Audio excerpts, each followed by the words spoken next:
This is a very special little bike.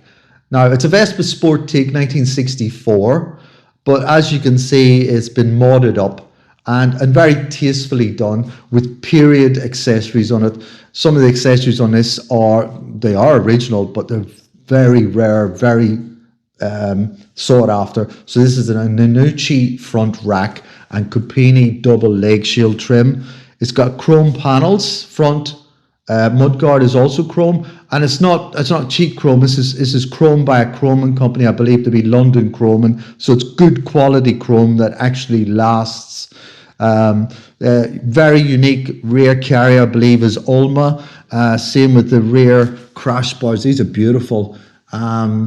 It's got Ken Cobbing exhaust. I believe this to be Ken Cobbing leopard skin seat cover and spur wheel cover to match. Just a beautiful little bike, tastefully done with the Eddy Grimstead style sort of a two-tone paint scheme. It's a very mod thing to do from that era. But my favourite's the Speedo, 60 mile an hour Speedo in fantastic condition, absolutely beautiful original Speedo.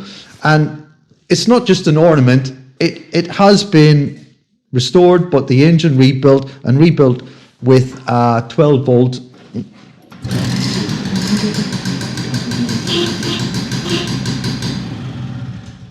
12 volt electronic ignition and lights. So excellent, reliable 60s, honest 60s little Vespa.